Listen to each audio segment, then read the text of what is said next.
Now, since we are done with pleadings, written statement, and plaint, I would now like to talk about Order 3 and Order 5.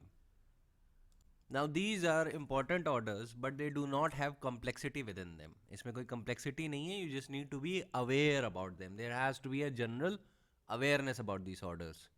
तो Order 5 में आपका summons है और Order 3 में आपका recognized agent and pleaders है. ठीक है, तो हम लोग पहले स्टार्ट करते हैं ऑर्डर 3 से. आज ऑर्डर 3 और ऑर्डर 5 कंप्लीट कर लेंगे. Tomorrow we will start with order 9 and 10. So order 3 rule 1 says that any appearance, application or act in or to any court required or authorized by law to be made or done by a party in such court may, except where otherwise expressly provided by any law for the time being in force, be made or done by a party in person or by his recognized agent or by a pleader appearing, applying or acting as the case may be on his behalf, provided that any such appearance shall, if the court directs, be made by a party in person. तो basically rule 1 of order 3 tells you कि CPC के अंदर अगर कोई भी appearance, application या act करनी है तो 3 लोग कर सकते हैं. Party in person itself, its recognized agents and the pleaders appearing on behalf of the party in person. Proviso में बस इतना लिख दिया गया है कि अगर कोर्ट डायरेक्ट करता है कि नहीं मुझे पार्टी इन पर्सन ही चाहिए जो अपीयरेंस करे, then in that situation court ये डायरेक्शन दे सकता है कि party in person should appear before itself. ऐसे डायरेक्शन तब आते हैं when the court seeks to examine party in person. अब एक इंटरेस्टिंग चीज गौर करिए, प्रोवाइजो में लिखा है provided that any such appearance shall, if court directs, be made by party in person. मतलब proviso is just confined to the appearance of the party in person. But while the main rule कितनी चीजों की बात करता है? वो कहता है appearance, application और act in or to any court. ठीक है, तो proviso is just confined to appearance. उसको application और act पे मत extend कर दीजिएगा, क्योंकि बेयर एक्ट पे जब भी आप कोई चीज लिखते हैं तो बेयर एक्ट के वर्ड्स बड़े इंपॉर्टेंट होते हैं. ठीक है, so you mark these important words: appearance, application and act, party in person, recognised agent and pleader. ठीक है, हाईलाइट कर लीजिए, अंडरलाइन कर लीजिए, वॉट एवर यू वॉन्ट, क्योंकि एग्जामिनेशन के पर्पज के लिए यही कीवर्ड्स हैं जिसको लेके आपको अवेयर रहना होगा. फिर रूल 2 पे आ जाते हैं. रूल 2 कहता है the recognized agent of the parties by whom such appearance, application or acts may be made or done are: a person holding power of attorney authorizing them to make and do such appearances, application and acts on behalf of the parties. मतलब पहला है कि जो recognized agent हैं party के, उनके पास power of attorney होनी चाहिए which authorizes them to appear, act and give applications on behalf of the party in person. और दूसरा, persons carrying on trade or business for or in the name of the parties not resident within the local limits of the jurisdiction of the court within which limits the appearance, application or act is made or done in the matters connected with such trade or business only where no other agent is expressly authorized to make and do such appearance, application and acts. तो rule 2 आपको 2 categories of persons देता है: person holding power of attorney, जो authorise करता है authorised agents को to act on behalf of the party in person, और दूसरी कैटेगरी क्या है? Persons carrying on the trade और business in the names of the parties who are not resident within the local jurisdiction of the court. जो trade और business उस party के behalf पे कैरी आउट कर रहे हैं वो भी recognised agent for the purpose of rule 2 of order 3 माने जाएंगे. ठीक है, लेकिन किन मैटर्स के लिए? Only for that matters which are connected with trade और बिजनेस ओनली. उस ट्रेड और बिजनेस से जो रिलेटेड मैटर्स हैं उन्हीं के पर्पस के लिए वो ऑथराइज एजेंट माने जाएंगे, जहां पे कोई और एक्सप्रेसली ऑथराइज एजेंट नहीं है टू अपीयर, टू अप्लाई और to act on behalf of the party itself. अब एक पोजीशन ऑफ लॉ बता देता हूं छोटी सी. एग्जाम के पर्पज से बिल्कुल भी इंपॉर्टेंट नहीं है, प्रैक्टिस के पर्पज से इंपॉर्टेंट है और आपकी नॉलेज के पर्पज से इंपॉर्टेंट है. ठीक है, कोई भी एग्जाम इतनी डिटेल में आपसे नहीं पूछेगा ये सारी चीजें, पर मैं फिर भी बता देता हूं कि there is this case of Vidyadhar, Manik Rao and another decided by the Supreme Court. It was reported in 1999, volume number 3, Supreme Court cases, page number 573, where the Supreme Court said that where a party to the suit does not appear in the witness box and states his own case on oath and does not offer himself to be cross-examined by the other side, a presumption would arise that a case set up by him is not correct. Taking note of this decision and Shambhu Dutt Shastri versus State of Rajasthan, that was the judgment of Rajasthan High Court, the Supreme Court in the case of Janki Vasudev Bhojwani versus Industrial Bank Limited, sorry, this is IndusInd Bank Limited, Janki Vasudev versus IndusInd Bank Limited, decided on 6 December 2004, Supreme Court, while noticing the position of law that was laid down in Vidyadhar versus Manik Rao and Shambhu Dutt Shastri versus State of Rajasthan, said and approved this position that a general power of attorney holder can appear, plead and act on behalf of the party, but he cannot become a witness on behalf of the party. He can only appear in his own capacity. No one can delegate the power to appear in the witness box on behalf of himself. To appear in a witness box is altogether a different act. A general power of attorney holder cannot be allowed to appear as a witness on behalf of the plaintiff in capacity of the plaintiff. तो बस इस चीज का ध्यान रखिएगा. Similarly, Supreme Court approved another judgment of Rajasthan High Court, that was Ram Prasad versus Hari Narayan, and said that the word acts used in Rule 2 of Order 3 of CPC does not include the act of power of attorney holder to appear as a witness on behalf of the party. Power of attorney holder of a party can appear only as a witness in his personal capacity, and whatever knowledge he has about the case he can state on oath, but he cannot appear as a witness on behalf of the party in the capacity of that party. If the plaintiff is unable to appear in the court, a commission for recording his evidence may be issued under relevant provision of CPC. That is Order 26 read with Section 75 of CPC. मैं आपको बता दे रहा हूँ commissions को लेके. लेकिन आपको फिर एक पोजीशन पता चल गई when you read this judgment, वो ये है कि as far as appearance as a witness by the plaintiff is concerned, plaintiff को खुद ही आना होगा. He cannot delegate this capacity of a witness to his recognized agent who is the holder of power of attorney. ठीक है, power of attorney holder अगर as a witness आना चाहता है तो वो अपनी पर्सनल कैपेसिटी में विटनेस होगा. ठीक है, when the question of being a witness is concern, तो वहां पे जो विटनेस है उसको खुद ही आना पड़ता है. वो डेलीगेट नहीं कर सकता कि नहीं मेरा जो अटर्नी है या मेरा प्लीडर है या मेरा ऑथराइज्ड एजेंट है, he can appear on my behalf and depots the facts. ये नहीं चलेगा. उस पार्टी को खुद ही आना होगा जो विटनेस है. ठीक है, तो आपको एक लिमिटेशन पता चल जाती है कि जो वर्ड एक्ट जो रूल जो यूज हुआ है रूल 2 में, है ना, कि अपीयरेंस एप्लीकेशन एंड एक्ट्स, जो एक्ट यूज हुआ है, it means all the other acts as are allowed by CPC except where by necessary implication of the statute or the law the party in person has to appear and depose himself. ठीक है, in other words the word act used in rule 2 of order 3 of CPC does not include the act of power of attorney holder to appear as a witness on behalf of the party. ठीक है, power of attorney holder of a party can appear as a witness only in his personal capacity, और जो भी knowledge उसकी case को लेके है वो उसी को लेके डिपोज कर सकता है ऑन ओथ. वो प्लेंटिफ की जगह नहीं अपने आप को रिप्लेस कर देगा कि जो प्लेंटिफ की नॉलेज है उसके बिहाफ में मैं ये बोल रहा हूँ. No, that can not be done. अगर प्लेंटिफ नहीं आ सकता तो आप कमीशन इशू कर दीजिए एज अ कोर्ट. कमीशन कहाँ इशू होता है? Section 75 read with order 26 of the CPC. ठीक है, कमिश्नर जाएगा, उनका एविडेंस रिकॉर्ड करेगा, he will submit the report and the court will do with the report as he deems fit. ठीक है, लेकिन अगर पर्सनल एग्जामिनेशन होना है पार्टी का तो पार्टी का पर्सनल एग्जामिनेशन ही हो सकता है. ठीक है, पावर ऑफ अटर्नी होल्डर उसके बिहाफ पे विटनेस बॉक्स में नहीं खड़ा हो सकता.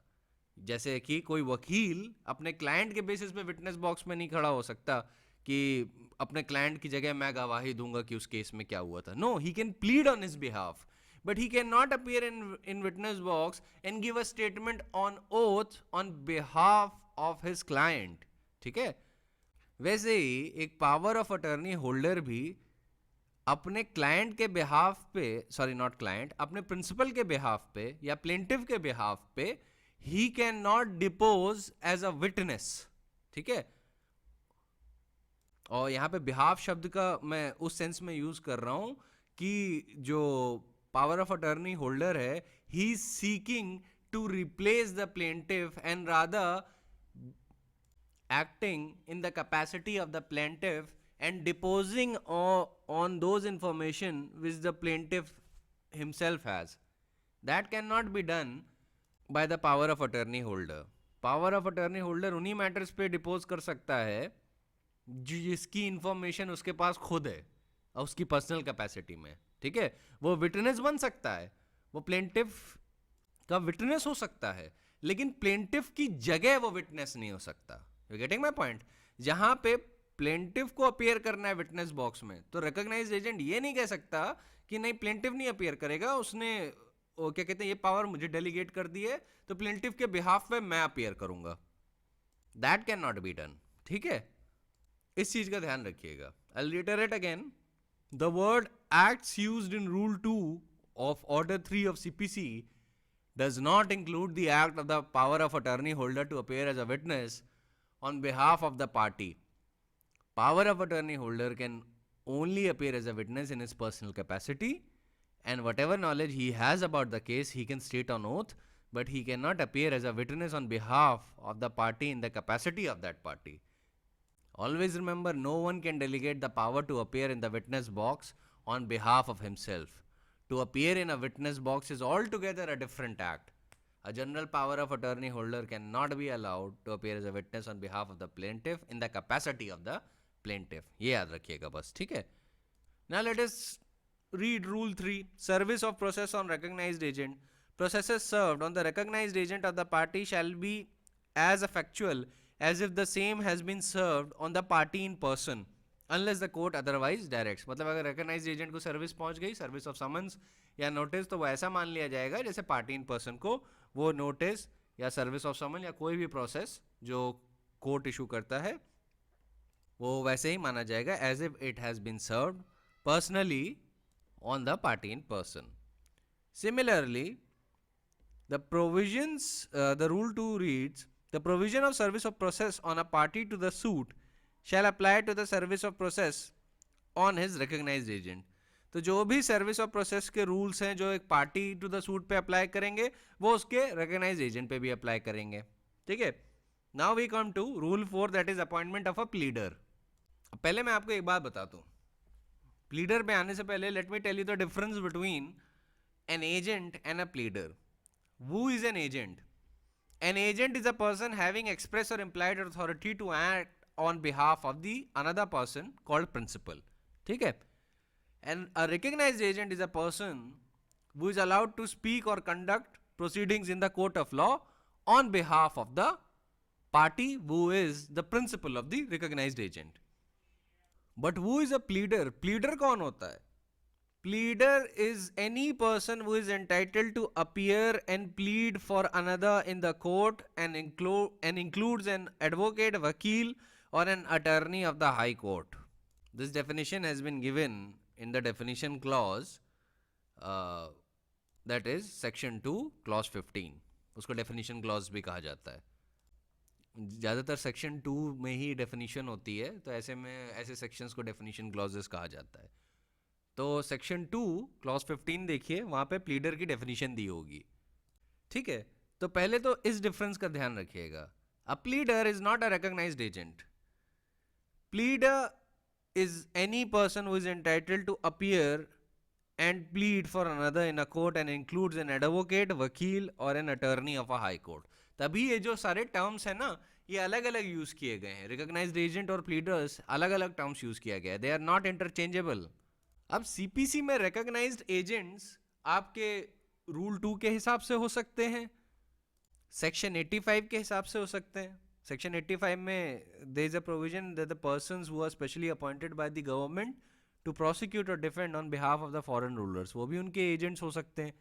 And finally, Order 27 के Rule 2 में there are some persons who are ex officio or otherwise authorized to act for the government in respect of any judicial proceeding. They shall be also deemed to be a recognized agent.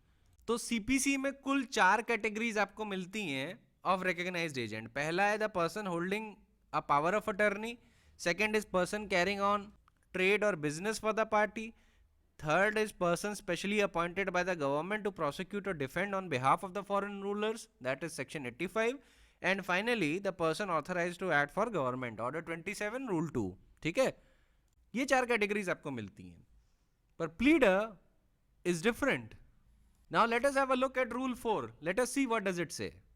Rule 4 of order 3 says that no person shall act for any person in any court unless he has been appointed for the purpose by such person by a document in writing signed by such person or by his recognized agent or by some other person duly authorized by or under a power of attorney to make such appointment. Subrule 2 of Rule 4 says every such appointment shall be filed in the court and shall for the purpose of Subrule 1 be deemed to be in force until determined with the leave of the court by writing signed by the client or the pleader as the case may be, and filed in the court, or until the client or pleader dies, or until all the proceedings in the suit has ended so far as regards the client. अब explanation दी हुई है. Explanation कहती है for the purpose of this rule the following shall be deemed to be proceeding in the suit. अब इसमें application for review है, application for restitution है, और under section 152 of CPC है, appeal है, application for the purpose of obtaining copies of the documents or return of the documents produced or filed in the suit or obtaining refund of monies paid in the court in connection with the suit. ये सारी चीजें हैं. Further, subrule 3 says nothing in subrule 2 shall be construed as extending as between the pleader and his client the duration within which the pleader is engaged, or as authorizing service on pleader of any notice or document issued by any court other than the court for which the pleader was engaged, except where such service was expressly agreed to by the client in the document referred to in subrule 1. After that, subrule 4 says the High Court may by general order direct that where the person whom the pleader is appointed is unable to write his name, his mark upon the document appointing by the pleader shall be attested by such persons and in such a manner as may be specified by the order. मतलब अंगूठा भी लगा दिया, fingerprint भी लगा दिया, that would be sufficient. Usually thumb impression लिया जाता है. Subrule 5 is no pleader who has been engaged for the purpose of pleading only shall plead on behalf of any party unless he has filed in the court a memorandum of appearance signed by himself and stating the names of the party to the suit, the name of the party for whom he appears, and the name of the person by whom he is authorized to appear, provided nothing in this subrule shall apply to a pleader engaged to plead on behalf of any party by any other pleader who has been duly appointed to act in the court on behalf of such party. Now we have read the section, now I will explain you कि क्या क्या रहा है. Rule 4 आपको बताता है कि pleader पहली बात appoint कैसे होता है. Pleader appoint हो सकता है by a document which has to be signed by the person, मतलब उस पार्टी को साइन करना होगा who wants the pleader to appear on his behalf, या उस पार्टी के recognized agent को साइन करना होगा who is duly authorized under a power of attorney to make such an appointment of the pleader. ये कौन सा डॉक्यूमेंट है जिसकी बात की जा रही है? ये वकालतनामा है. ठीक है, this is the vakalatnama. Vakalatnama is the document which authorizes the pleader to appear on behalf of his client. याद रखिएगा. ठीक है, ये जिस डॉक्यूमेंट की बात की जा रही है that is वकालतनामा.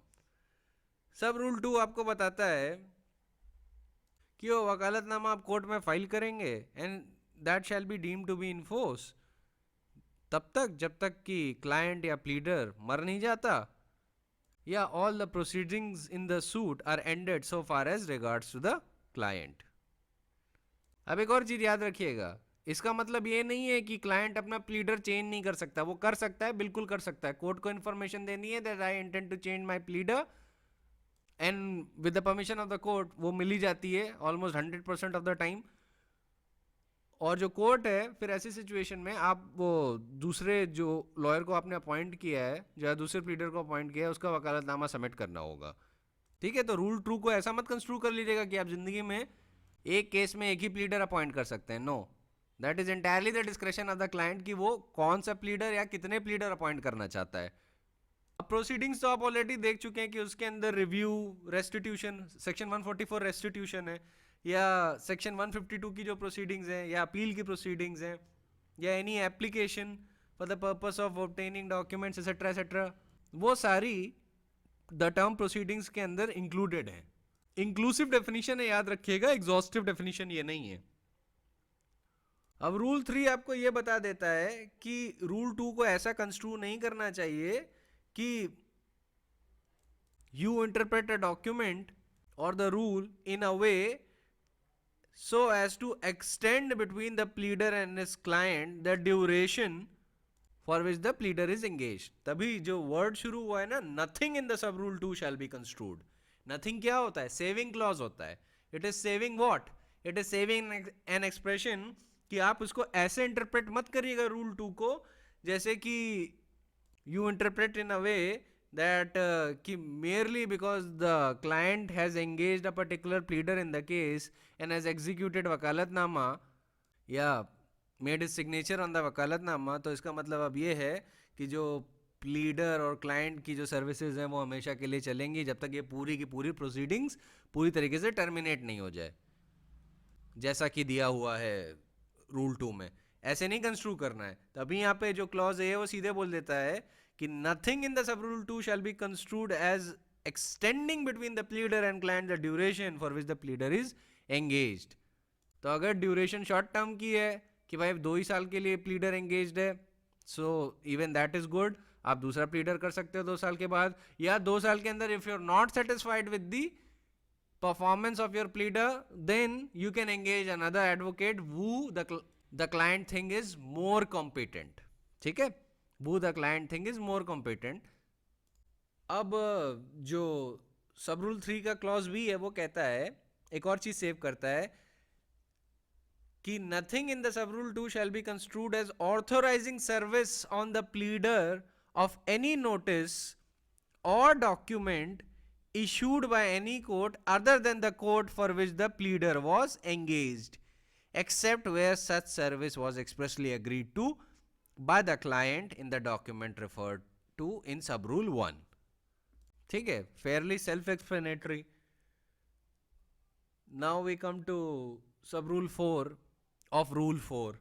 इसमें हाई कोर्ट क्या कह रहा है, मतलब हाई कोर्ट के लिए प्रोविजन है कि हाई कोर्ट में by general order direct that where the person whom the pleader is appointed is unable to write his name, he can affix his mark upon the document and the document shall be attested। जिसने वो mark को attest होते हुए, mark को imprint होते हुए on the document देखा है, दैट पर्सन शैल अटेस्ट। तो मतलब ट्विन रिक्वायरमेंट्स है, that the person who is unable to sign shall first put his mark or impressions on the document, ऐसे थंब इम्प्रेशन मान लीजिए, और फिर दूसरा पर्सन जो वो देख रहा है he has to attest। अब अटेस्टमेंट के लिए ज़रूरी नहीं है कि उसको देखना ही चाहिए। अब अटेस्टमेंट में ये भी हो सकता है कि ये हो सकता है कि जिस पर्सन ने उस डॉक्यूमेंट पे थंब इम्प्रेशन रखा हो वो जाके बता दे कि मैंने ऐसा ऐसा डॉक्यूमेंट एग्जीक्यूट किया है और आपके अटेस्टेशन की ज़रूरत है। तो अगर पर्सनल एक्नॉलेजमेंट है by the person who has put his thumb impression on the particular document, तो person attested can validly attest on his behalf, वो तब भी attest कर सकता है। and also it depends upon the rules by the high court कि high court ने उसको लेके क्या रूल बनाए। ठीक है, हाई कोर्ट ने हो सकता है स्पेशल रूल बनाए हो जहाँ पे वो मैंडेट कर दे कि नहीं देखा ही होना चाहिए थंब इम्प्रेशन अफेक्ट करते हुए, तब हो सकता है कि ये पर्सनल एक्नॉलेजमेंट वाली बात ना हो पाए किसी हाई कोर्ट में। पर कई हाई कोर्ट्स में ये रूल है कि ये सब personal acknowledgement will also work. So it depends entirely upon the rules that has been framed by the high court in this behalf और any general order that it might have made in that behalf. अब rule 4 का सब rule 5 इतना important नहीं है, बस इतनी सी चीज़ें इंपॉर्टेंट हैं कि आप बस ये जानें कि प्लीडर का अपॉइंटमेंट कैसे होता है, कौन सी ड्यूरेशन के लिए होता है और क्या क्या प्रोसीडिंग्स हैं, ये मेन चीज़ें हैं। ठीक है, अब एक चीज़ याद रखिएगा, आपको प्लीडर के कंटेक्स्ट में समझना ज़रूरी है, क्योंकि आप लोग एडवोकेट्स हैं या बनेंगे। तो एक चीज़ याद रखिएगा, प्लीडर्स के पास बड़ी स्पेशल पावर्स होती हैं। देखिए, एक तो याद रखिएगा, प्लीडर और an advocate is also an officer of the court. ठीक है, एक तो क्लाइंट का रिप्रेजेंटेटिव होता है, but he is not merely a mouthpiece of his client. If he acts as merely as a mouthpiece of his client, then he demeans himself because he is also an officer of the court. अब एक चीज जो pleader के पास available होती है वो होती है उसकी implied authority. ये सिर्फ प्लीडर के पास अवेलेबल होती है. It has been recognized by the Supreme Court in the case of Jamila Bai Abdul Qadir versus Shankar Lal Gulab Chand, decided on 30th April 1975, that counsels in India, whether barrister, advocates, or pleaders, have inherent powers both to compromise claims and also to refer the disputes in the court to arbitration without the authority or the consent of the client, unless the powers in this behalf has been expressly countermanded, and this whether the law requires a written authority to act, plead or not. अब पहले implied powers पे थोड़ा जान लीजिए. पहला एक चीज जान लीजिए कि implied authority of the council is not an appendage of office, a dignity. It is a dignity added by the courts to the status of the barrister or advocate at law. It is implied in the interest of the client to give the fullest beneficial effect to his employment of the advocate.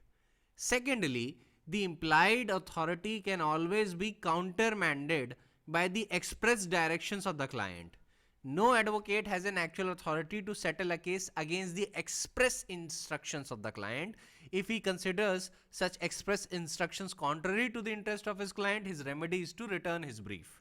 Basically, मैं बताता हूँ implied authority क्या है. Implied authority के अंदर जिसको privy council ने कहा था और सुप्रीम कोर्ट ने भी रिकॉग्नाइज किया कि it is akin to the inherent power of a barrister, advocate or pleader to compromise claims on behalf of the client, to refer the disputes to arbitration without the authority or consent of his client. ठीक है, इस पे एक limitation है. क्या limitation है? कि client का एक्सप्रेस डायरेक्शन नहीं होना चाहिए कि he doesn't want a compromise or he doesn't want the dispute to be referred to arbitration. ये एक्सप्रेस डायरेक्शन नहीं होना चाहिए. अगर ये एक्सप्रेस डायरेक्शन हुआ, so the implied power of advocate cannot be used to countermand the express instructions of the client. ठीक है, express instructions को काउंटरैक्ट करने के लिए यूज नहीं हो सकता, तभी इसको इम्प्लाइड अथॉरिटी कहते हैं. Implied authority. अब ये इम्प्लाइड है by the virtue of the dignity attached to the office of the advocates by the court. कि एक जो एडवोकेट है, since he has been employed for the benefit of his client, तो fullest effect देना चाहिए उस beneficial effect को. Fullest effect जितना भी दिया जा सकता है. तो उस इम्प्लाइड अथॉरिटी के अंदर the power to compromise claims, the power to refer the disputes to arbitration, or to take any action which is for the beneficial interest of the client, that can be taken by the advocate or the pleader. ठीक है, ये है implied power. और ये implied power समझना आपको इसलिए ज़रूरी है क्योंकि आपको ऑर्डर 23 समझना है. ठीक है, और सीपीसी को अगर एक्शन में समझना होता है ना, तो ये सारे टर्म्स आपको जानने चाहिए, क्योंकि सीपीसी इसीलिए कॉम्प्लेक्स होती है कि वो हर लॉ से टर्म इधर उधर से उठा के ला रही है. तो ऐसे में क्या होता है कि you should know about all of these things holistically if you dream of understanding CPC and mastering it. अब जो एक बैरिस्टर या एडवोकेट होता है, ही कैन नॉट पिक और choose his clients. He is bound to accept a brief for any man who comes before the court, no matter how great a rascal the man may be, no matter how given to complaining he may be, no matter how undeserving or unpopular his cause. The barrister or the advocate must defend him to the end, provided only that he is paid a proper fee, or in case of a doc brief, a nominal fee. He must accept the brief and do all he honorably can do on behalf of his client. I say all he honorably can because his duty is not only to his client, it is also to the courts. All those who practice at the bar have from time to time been confronted with the cases, civil and criminal, which they would have liked to refuse but have accepted them as burdensome duty. This is the service they do to the public, counsel has the duty and the right to speak freely and independently without fear of authority, without fear of the judges, and also without the fear of a stab in the back from his own client. To some extent, he is also a minister of justice. It is a mistake to suppose that he is a mouthpiece of his client to say what he wants, or his tool to do what he directs. Lie is none of those things. याद रखिए, a lawyer is not a mouthpiece of his client. He owes allegiance to the higher causes. It is the cause of truth and justice. He must not consciously misstate the facts. He must not knowingly conceal the truth. He must not unjustly make a charge of fraud, that is, without evidence to support it. He must produce all the relevant authorities, even those that are against him. He must see that his client discloses, if ordered, the relevant documents, even those that are fatal to his case. He must disregard the most specific instruction of his client if they conflict with his duty to the court.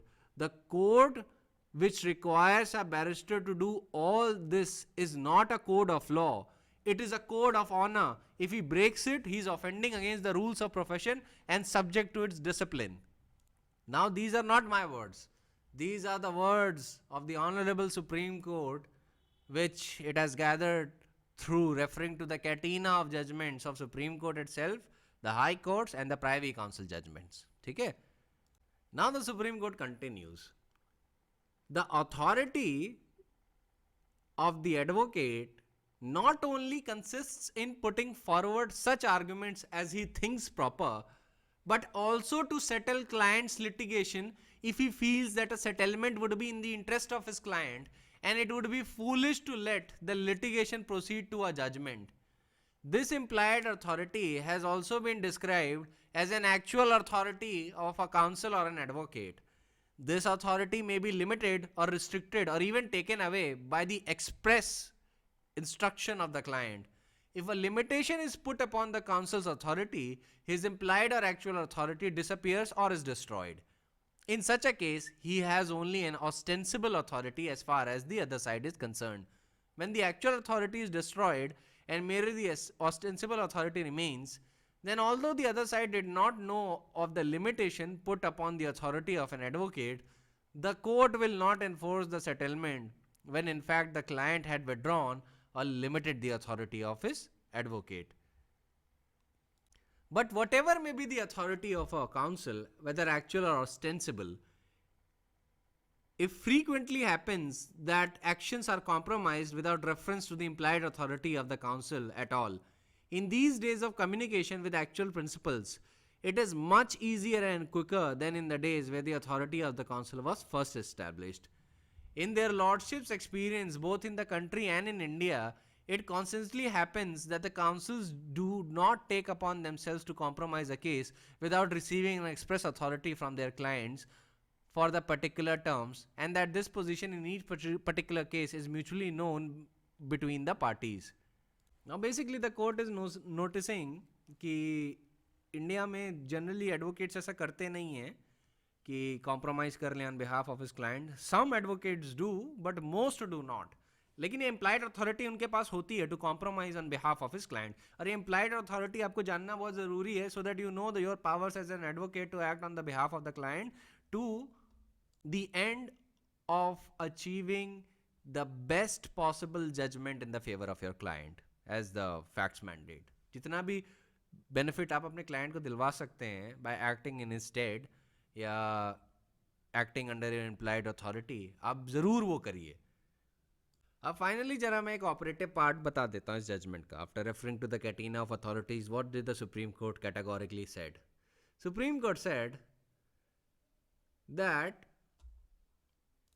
while we are not prepared to consider in this case whether an advocate or pleader is liable to a legal action in the case of defiance or negligence, we must uphold the actual, though implied authority of a pleader, which is a generic expression including all legal practitioners, to act by the way of a compromise in which he is engaged even without a specific consent of his client, subject to two overriding considerations. he must act in good faith and for benefit of his client, otherwise the power fails. Secondly, it is prudent and proper to consult his client and take his consent if there is time and opportunity. In any case, if there is an instruction to the contrary or the withdrawal of authority, the implicit power to compromise in the pleader will fall to the ground. We hardly emphasize that the bar must sternly screen to extirpate the black sheep among them, for the Caesar's wife must be above suspicion if the profession is to command the confidence of the community and the court. याद रखिए, Supreme court ने the implied authority of the counsel to compromise on the behalf of his client upheld की है categorically, और बहुत सारे judgements में की है. तो सिविल लॉ में it is the authority of the pleader to compromise on the behalf of his client. That implied authority is recognized by the courts subject to two overriding considerations. पहला, he must act in good faith for the benefit of his client, और दूसरा, it is generally prudent and proper to consult his client and take his consent if there is time and opportunity. ठीक है.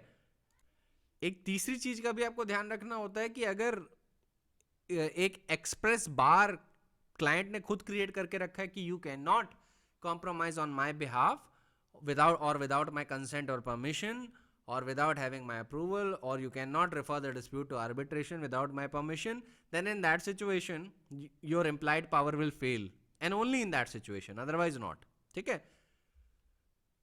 अब advocates को लेके after referring to numerous judgments, that is Nandolal Bose versus Nistrini Dasi, Strauss versus Francis, Swinfen versus Swinfen, आपका BN Sen Brothers versus Chunni Lal Dutt, Bhootnath versus Ram Lal, Swinfen versus Lord Chelmsford, the Court of Exchequer Chambers versus Mason, द्वार बस सरकार versus फतीक जाति, इनको recognise करने के बाद कुछ प्रिंसिपल्स निकल के आते हैं which are applicable in India, that is recognized by the courts as well. वो 6 प्रिंसिपल्स मैं आपको बताता हूँ क्या है. ठीक है, आपको ये सारे केस लॉ रेफर करने की जरूरत नहीं है, just refer to the 6 principles that are culled from these case laws. पहला, a counsel has a authority to make admissions in the court on behalf of his client on the matters of fact relevant to the issue in the case in which he is engaged. Admissions on the question of law, however, would not bind the client. ठीक, पहला principal, counsel has authority to make admissions of fact on behalf of this client in the case in which he is engaged, while the admissions on the question of law would not bind the client. Secondly, counsel has an authority to confess judgment, withdraw or compromise or refer to arbitration the suit in which he is instructed if his doing so is for his client's advantage or benefit, even though he has no express authority from his client.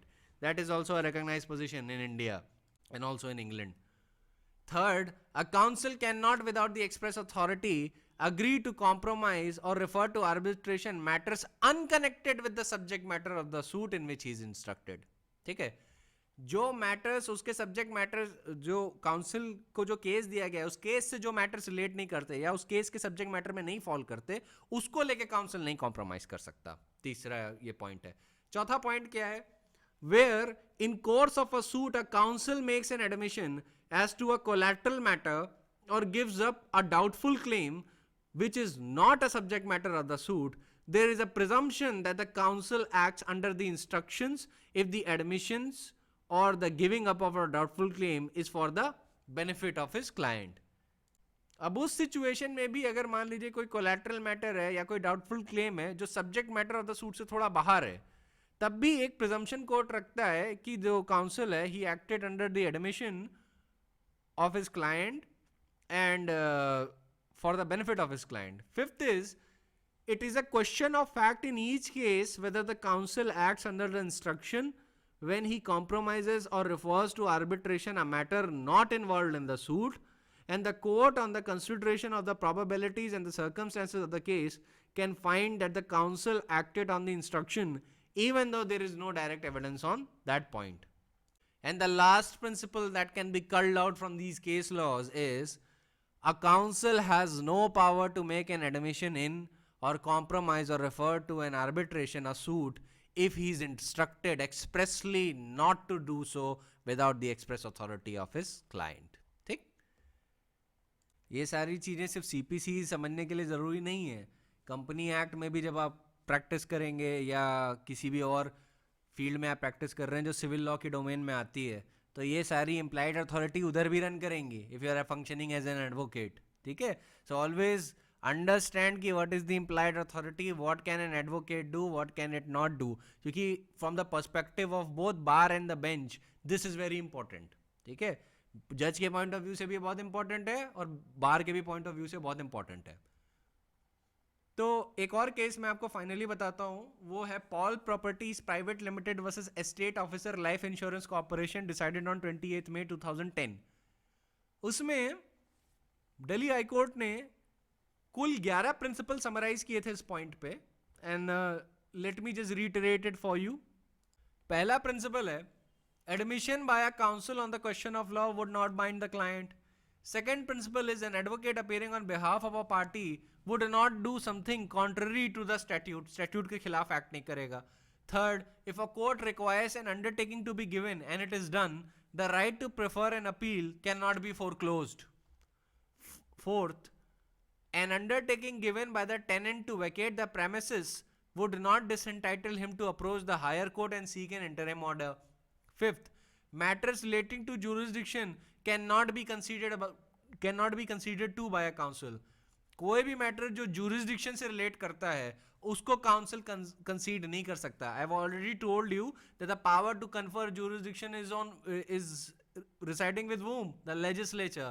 It cannot be granted to a court who does not possess it in law, either by consent, estoppel, or the consignment by a council.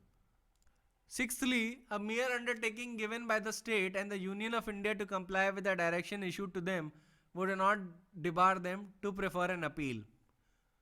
Seventhly, directing a party to give an undertaking in a court cannot scuttle or foreclose a statutory remedy of appeal or revision, much less a constitutional remedy. Eighth, if a concession is given on the wrong appreciation of law, which has led to gross injustice, the appellate court can permit in appropriate case to resile from the concession on exceptional grounds. Ninth, there is an implied authority in a legal practitioner to enter into a compromise if it is not malified, and it is always prudent and proper on the part of the counsel to consult the client and take his consent if there is time and opportunity. 10th, statement made before the judge cannot be contradicted by statements at the bar or affidavits or in evidence. 11th, if a party thinks what has happened in court has been wrongly recorded in the judgment, it is incumbent upon the party to call the attention of the very judge who has recorded the same, and the statement made with regard to his conduct was a statement that has been erroneously made. ये बात वो court को खुद ही बताए. अब एक चीज याद रखिएगा, एज एन एडवोकेट आपकी क्लाइंट सिर्फ एक प्राइवेट पर्सन नहीं हो सकता, सिर्फ एक कंपनी ही नहीं हो सकती. Your client can also be the state government, the union government, a company, a private person, या ऑल ऑफ देम कंबाइंड. तो याद रखिएगा इम्प्लाइड अथॉरिटी वहां पे भी आपकी एग्जिस्ट करेगी. ठीक है, so your implied authority is very much essential for you to know, क्योंकि इस केस में there was a question of compromise and concealment on behalf of the union government and the LIC corporation. तो government owned company है, तो ऐसी situation में अगर कंसीनमेंट हुआ तो उसका क्या रूल है, क्या होना चाहिए, क्या नहीं होना चाहिए, ये दिल्ली हाई कोर्ट ने देखा था. It also summarise some of the principles. तो 11 प्रिंसिपल उसने समराइज किए थे इस केस पे, और सबके बीच में एक ही अथॉरिटी है, जमीला अब्दुल कादर वर्सेस शंकर लाल गुलाबचंद, जो सुप्रीम कोर्ट ने सबसे अच्छे से सारा लॉ कंपेयर करके बताया था, वो भी चलती आ रही है. बाद में जो मैंने आपको केस लॉ से जो प्रिंसिपल बताए, 6 प्रिंसिपल मैंने आपको इससे पहले बताए थे, वो भी रिकग्नाइज किए गए थे. तो ये जो सारी चीज़ें ना, you should know about it. It is very very essential to understand CPC. ठीक है, और ये सिर्फ CPC से बनने में मदद नहीं करेगा, it will help you to properly appreciate CRPC as well, and also appreciate how to act in the court. Remember, as an advocate, you're not merely a mouthpiece of your client. You are an officer of the court, and there is a certain dignity attached to that profession. Always remember, a lawyer is the leading member of the intelligentsia of the society, and as a responsible citizen, the lawyer has to conduct himself as a model for others both in his professional and his private and public life. The society has a right to expect of him of such an ideal behavior, and an advocate who has enrolled himself in the bar, it is his obligation to honor the professional standards by his exemplary conduct. Now let me tell you one more thing.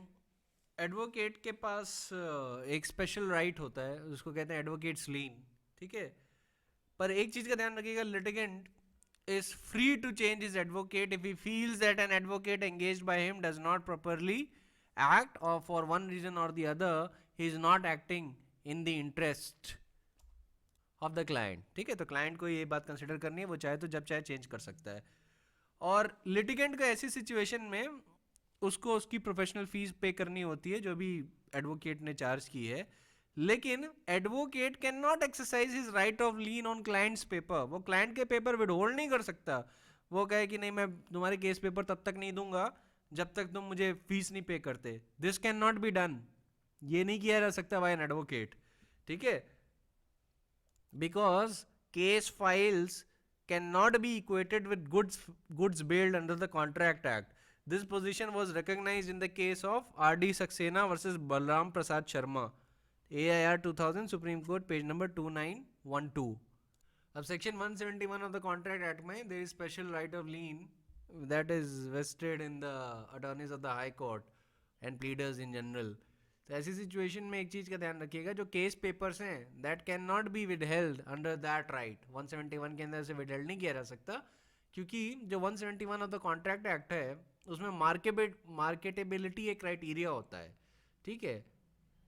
And since there is no scope for converting the case files into money and nor can they be sold to any third party, hence the right to withhold a case paper under advocates lien does not exist. वो नहीं exist करता, याद रखिएगा, ठीक है. You can not withhold the case paper.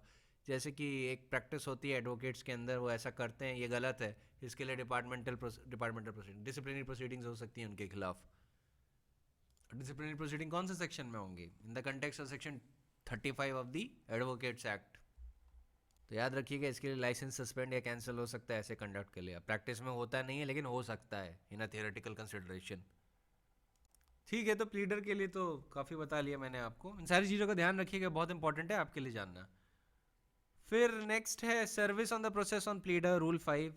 Any process served on the pleader which has been duly appointed to act in the court for any party or has been left at the office or ordinary residence of the pleader, and whether the same is for the personal appearance of the party or not, shall be presumed to be duly communicated and made known to the party whom the pleader represents, and unless the court otherwise directs, shall be effectual for all purpose as if the same has been given to or served on the party in person.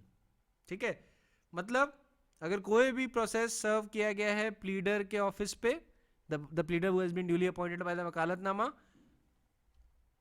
या the process has been left at the office of the pleader, whether the same is for personal appearance of the party और not, it shall be presumed to be duly communicated to the party whom the pleader represents. ठीक है, now you have to read rule 5 with rule 4 सब rule 3 clause B. ठीक है, उसके साथ दोनों को रीड करिएगा. सिर्फ उसी प्रोसेस को लेकर रिकग्निशन है which relates to that particular case. उस केस के बाहर से नहीं, उस केस के बाहर से कोई भी प्रोसेस उस पर सर्व नहीं हो सकता. अगर उस केस के अंदर जिसके लिए वो एम्प्लॉय किया गया है उसी मैटर से लेके प्रोसेस सर्व होना चाहिए, उसके बाहर से नहीं. ठीक है, otherwise that would not deem to be a due service to the party. तो वो डीम्ड सर्विस नहीं मानी जाएगी टू द पार्टी. अगर आपने एडवोकेट के ऑफिस पे किसी दूसरे केस के मैटर में जिसके पर्पस से वो एम्प्लॉय भी नहीं हुआ है उसका प्रोसेस सर्व कर दिया गया तो वो टोटली इरेलेवेंट हो जाएगा. Next we come to rule 6. So rule 6 कहता है कि besides the recognized regions described in rule 2, any person residing within the jurisdiction of the court may be appointed an agent to accept the service of process. मतलब besides the recognized agents as explained in rule 2, ऐसा person भी court के jurisdiction में appoint किया जा सकता है by principal as an agent to accept the service of process. ये ध्यान रखिएगा, he is an agent to accept the service of process only. Sub rule 2 कहता है such appointment may be special और general and shall be made by an instrument in writing signed by the principal and such instrument, or if the appointment is general, a certified copy thereof shall be filed in the court. The court may at any stage of the suit order any party to the suit not having a recognized agent residing within the jurisdiction of the court, or a pleader who has been duly appointed to act in the court on his behalf, to appoint within a specified time an agent residing within the jurisdiction of the court to accept service of the process on that behalf. सब rule 3 आपको ये बता रहा है कि अगर मान लीजिए कोर्ट के जुरिस्डिक्शन में कोई ऐसा रिकॉग्नाइज एजेंट नहीं है टू एक्सेप्ट द सर्विस, तो कोर्ट चाहे तो वो ऑर्डर दे सकता है प्रिंसिपल को कि आप हमारे जुरिस्डिक्शन में कोई एक ऐसा रिकॉग्नाइज एजेंट अपॉइंट करिए, वो will accept the process service on your behalf. सब रूल 2 ऑफ रूल 6 में ये बताया गया है कि वो अपॉइंटमेंट होगा कैसे. ठीक है, वो स्पेशल हो सकता है या जनरल हो सकता है, and in either case it would be by an instrument in writing signed by the principal. ठीक है, और अगर अपॉइंटमेंट जनरल है तो एक certified copy thereof shall be filed in the court. Certified copy of appointment shall be filed in the court. तो ये हो गया आपका रिकॉग्नाइज्ड एजेंट्स. अब आपको बात बता रहा हूँ, सीपीसी जब मैंने पहली बार पढ़ी थी तो मैंने ऑर्डर 3 को इतना इंपॉर्टेंट नहीं समझा था, तो मैं सीधे आगे बढ़ गया था. ठीक है, मेन चंकी चीज़ें पढ़ रहा था, जैसे आपके इंजंक्शंस और बाकी चीज़ें, रेस जुडिकाटा ऑर्डर 2 रूल 2. लेकिन जब कॉम्प्रोमाइज़ पे बात आई ना, तो मुझे समझ में नहीं आ रहा था कि प्लीडर कैसे कॉम्प्रोमाइज़ कर रहा है without the consent of his client. वो जब मैंने इम्प्लाइड पावर्स पढ़ी और फिर जब मैंने ऑर्डर 3 को डिटेल में पढ़ा, तब जाके मुझे समझ में आया कि अच्छा यहाँ पे चल क्या रहा है, जिससे यही मिस्टेक आपके साथ ना रिपीट हो. That is why I am explaining you in detail. क्योंकि जितनी भी मिस्टेक्स मैंने की, I have corrected all of them with regard to CPC, लेकिन दैट टुक मी 4 years, है ना. दैट टुक मी 4 years, मतलब उस 4 साल में और भी लॉज मैंने पढ़े थे सारे के सारे, लेकिन अगर आप देखे जाए तो it took me 4 years of growth to come to a level where I am right now. तो आप सीपीसी का कोई भी ऑर्डर लाइटली मत लीजिएगा unless I tell you that it can be taken on a bare act level. ठीक है, अब ऑर्डर 5 पे आ जाइए. ऑर्डर 5 क्या है? Order 5 has to be read first of all with section 27 to 29. It deals with the process of summons. Now what is summons? देखिए, a summons is a document issued from the office of the court of justice calling upon the person to whom it is directed to attend before the judge or officer of the court for a certain purpose. In other words, summons is an authoritative call made by the court to a person to produce himself before the court or to produce a document or both. Now, object of issuing summons is in consonance with the principle of natural justice. है कि नहीं? Summons किसको जाता है जब एक बार suit institute हो जाता है? By the presentation of the plaint और सारी formalities attach which are attached with the plaint, वो सारा comply हो जाता है, तो क्या किसको समन जाएगा? Defendant को जाएगा obviously. So it is in consonance with the principle of natural justice that no one should be condemned unheard. Audi alteram partem. तो ऐसी सिचुएशन में डिफेंडेंट को सुना जाए कि डिफेंडेंट का क्या कहना है, इसीलिए उसको समन्स दिया जाता है कि आपके खिलाफ केस इंस्टीट्यूट हुआ है, 30 दिन के अंदर अपना रिटन स्टेटमेंट फाइल करिए. याद रखिएगा, अगर डिफेंडेंट को समन नहीं दिया गया है या नहीं सर्व हुआ है तो decree will not bind him, because that will be the violation of principle of natural justice कि कोर्ट ने समन दिया ही नहीं. तो जब समन दिया ही नहीं उसको, तो डिफेंडेंट को सपना तो आने नहीं वाला है कि उसके खिलाफ सूट इंस्टीट्यूट हुआ है, और जब उसके खिलाफ सूट इंस्टीट्यूट हुआ है उसे पता ही नहीं है because the court has not issued summon to him, और डिक्री और जजमेंट उसके खिलाफ अगर पास कर दिया कोर्ट ने, तो that decree will not bind him. Now look, let us have a look at essentials of summons, rule 1 and 2. अब रूल 1 आपके लिए सबसे इंपॉर्टेंट है from the point of view of the preliminary examination. ये पूछा ही जाएगा, ठीक है, हमेशा ज्यादातर इसी से सवाल आता है.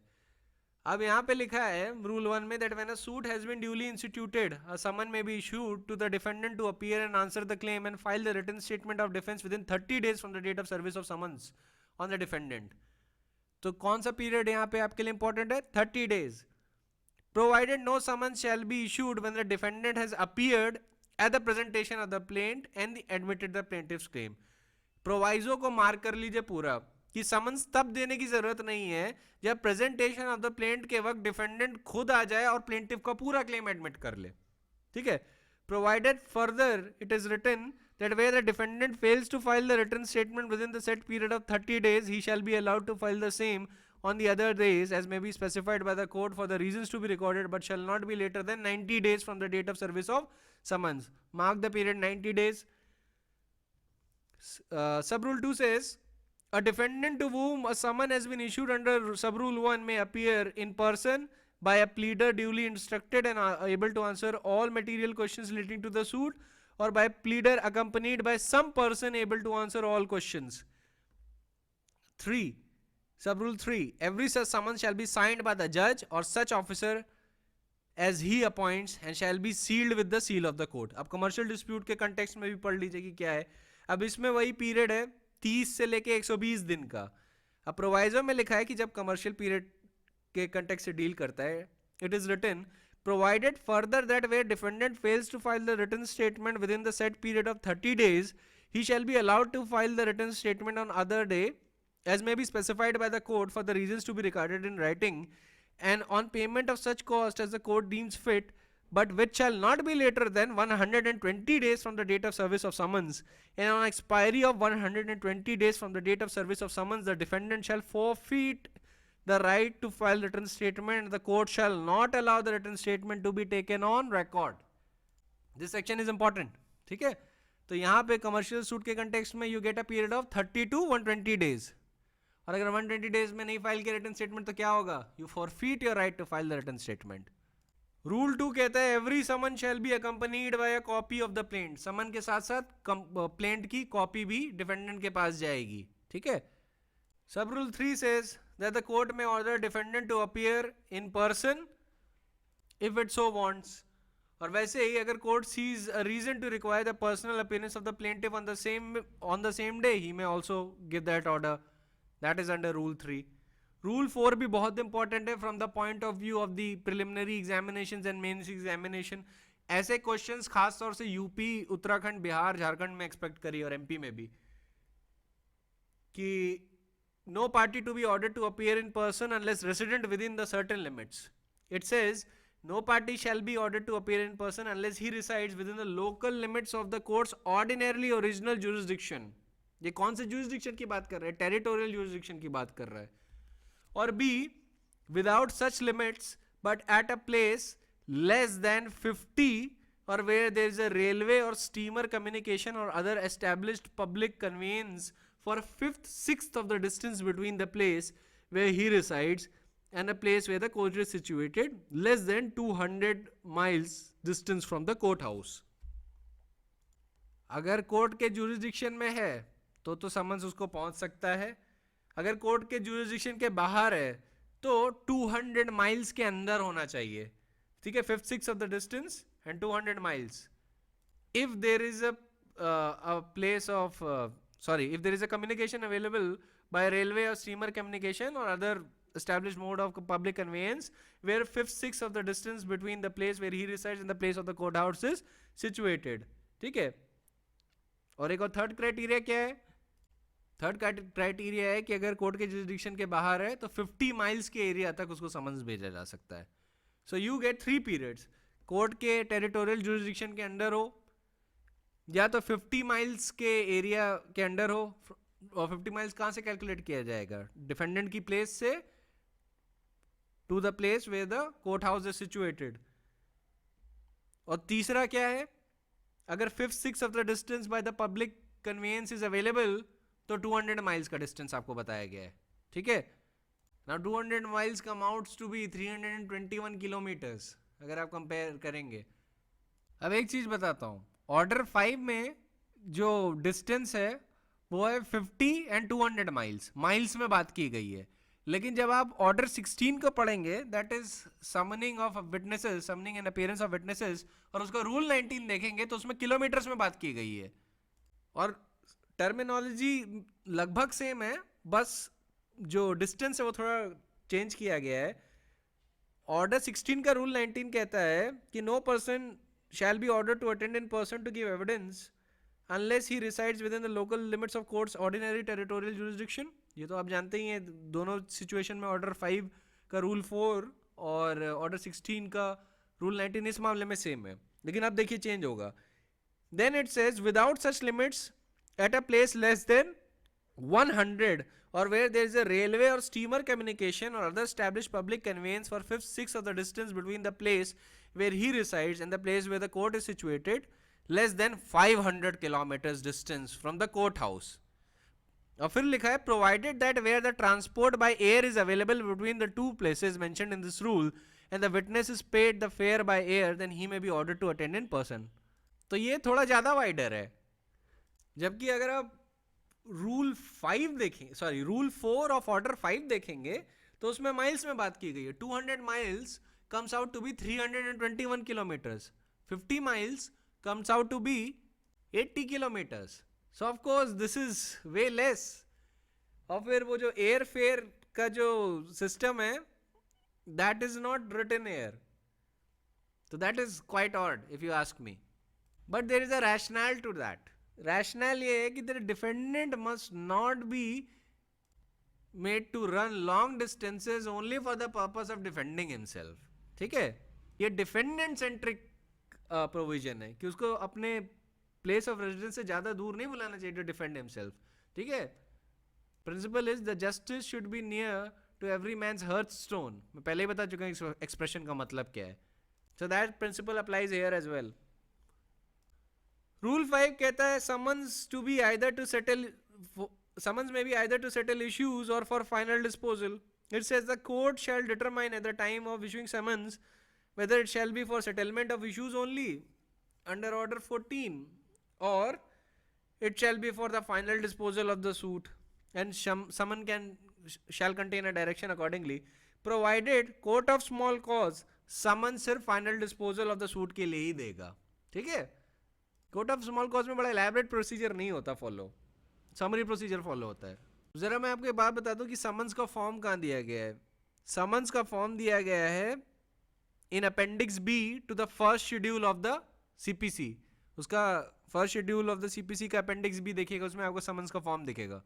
अब ध्यान रखिए कि मैं आपके लिए ऑर्डर 5 पढ़ रहा हूँ, बट पूरा order 5 has to be read with section 27 to section 29. ठीक है, उसके साथ it is read together. So just write it down in your bare act, जिससे आप कभी भी भूलें नहीं. ठीक है, you should know how to interlink between the provisions of CPC itself. Then we come to Rule 6. Rule 6 simply says fixing a day for appearance of defendant. It says the day under sub-rule 1 of Rule 1 shall be fixed with reference to the current business of the court, the day of residence of the defendant and the time necessary for the service of the summons, and the day shall be so fixed so as to allow the defendant sufficient time to enable him to appear and answer on such day. जो भी दिन fix होगा वो इस बात के consideration में fix होगा कि डिफेंडेंट को एक सफिशिएंट टाइम देना चाहिए to prepare his written statement and to appear and answer on that particular day on which he is summoned. ठीक है. 7th is summons to order defendant to produce a document relied on by him. The summons to appear and answer shall order the defendant to produce all the document or copies specified in Rule 1A of Order 8. इसमें क्या था? इसमें वो document है on which the defendant relies in his possession or power upon which he intends to rely in support of his case. Rule 8 says on issue of summons for final disposal, the defendants to be directed to produce his witness.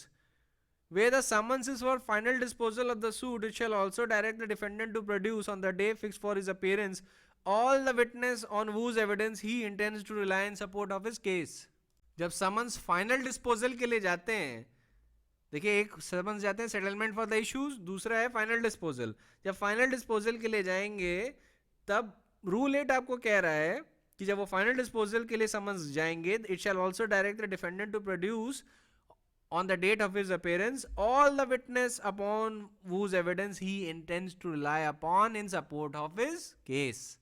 अब देखिए rule 9 से लेके rule 30 तक mode of service of summons दिया गया है. क्या दिया गया है? Mode of service of summons. कि समन्स कैसे दिया जाएगा. देखिए पर्सनल और डायरेक्ट सर्विस है from rule 10 to 16 and rule 18. वहां पे मोड ऑफ सर्विस है पर्सनल और डायरेक्ट सर्विस. रूल 9 में सर्विस बाय कोर्ट है. Service by plaintiff rule 9A में है.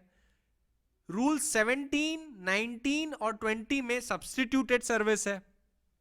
और रूल 21 to 30 में service of summons in special cases है. ठीक है.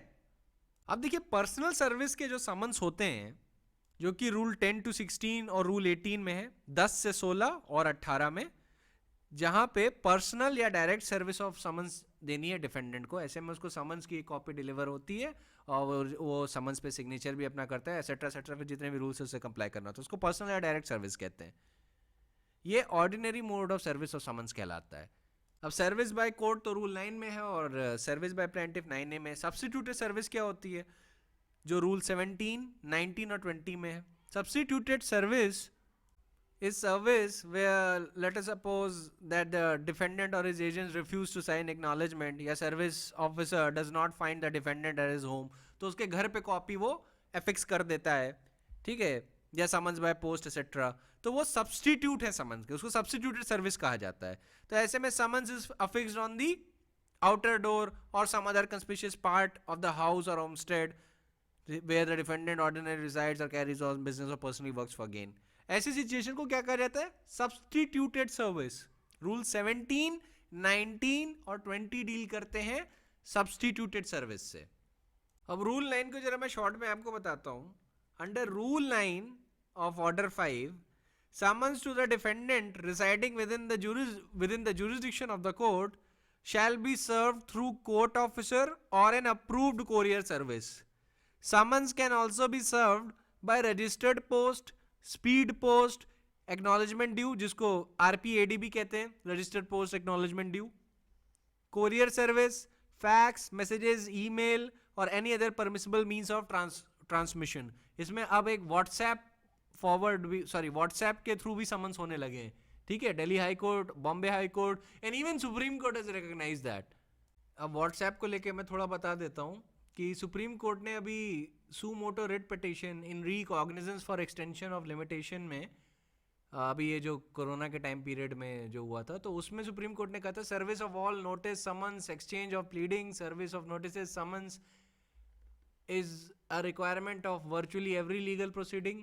Hence, service of notice, summons and pleadings have not been possible during the period of lockdown because this involves visit to post office, courier companies or physical delivery of notices, summons and pleadings. We therefore consider it appropriate to direct that such services of all the above may be effected by email, fax, commonly used as instant messaging services such as WhatsApp, Telegram, Signal, etc. However, if the party intends to effect service by the means of said instant messaging service, we direct that in addition thereto, the party must also effect service of the same document या documents by email simultaneously on the same date.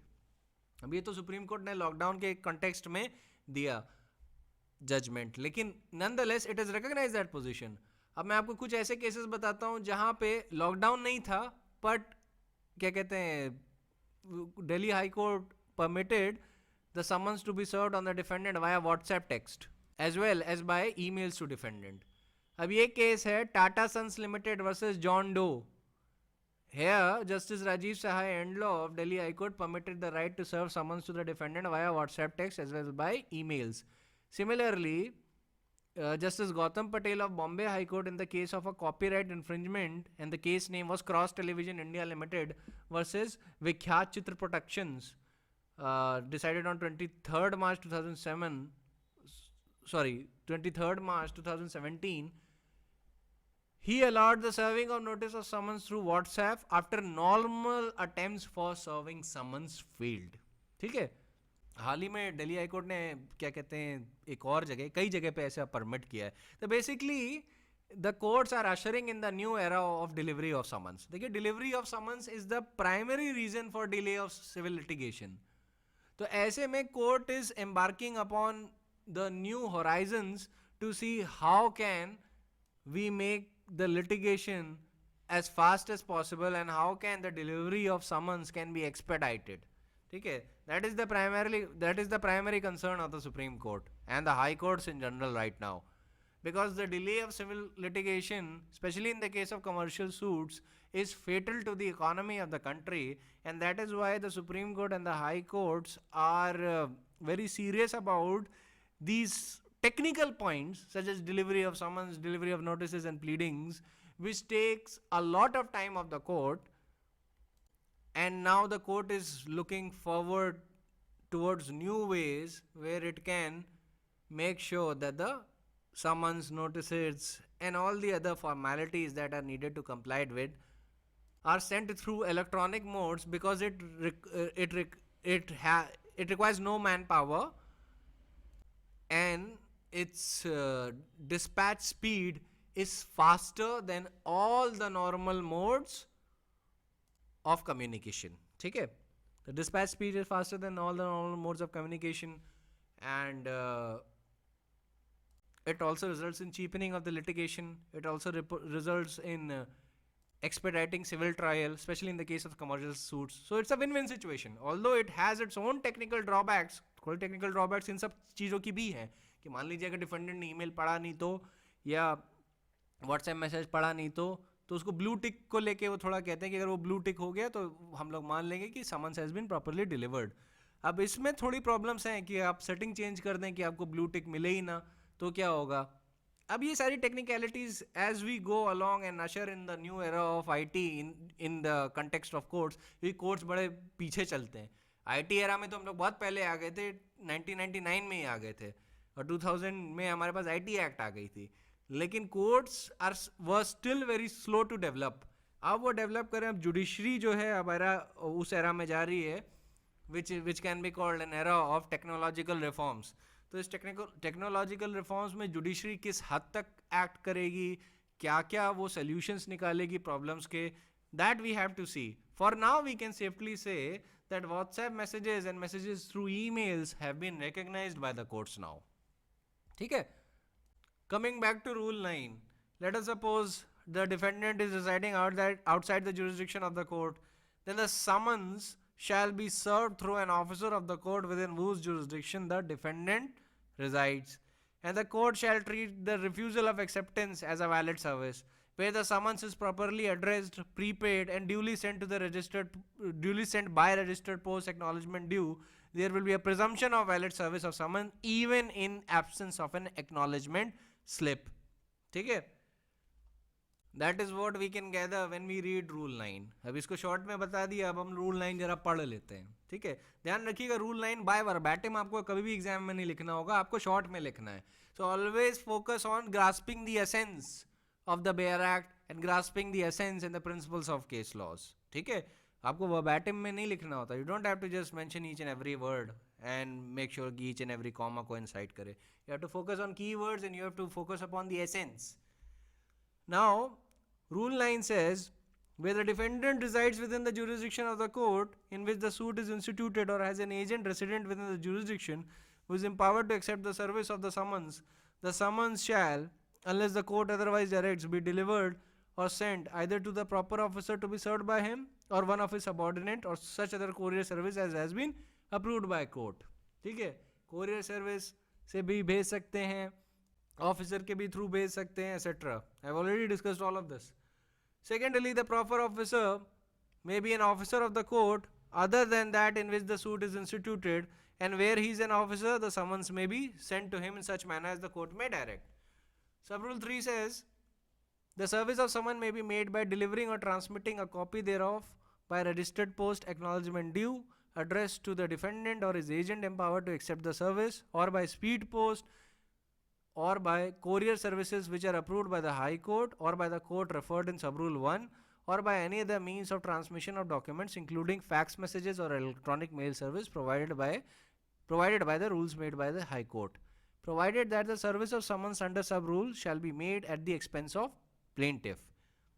Sub-rule 4 reads, notwithstanding anything contained in Sub-rule 1, where a defendant resides outside the jurisdiction of the court in which the suit is instituted, and the court directs that the service of summons on that defendant may be made by such mode of service of summons as is referred to in sub-rule 3, except by registered post acknowledgement due, the provision of Rule 21 shall not apply.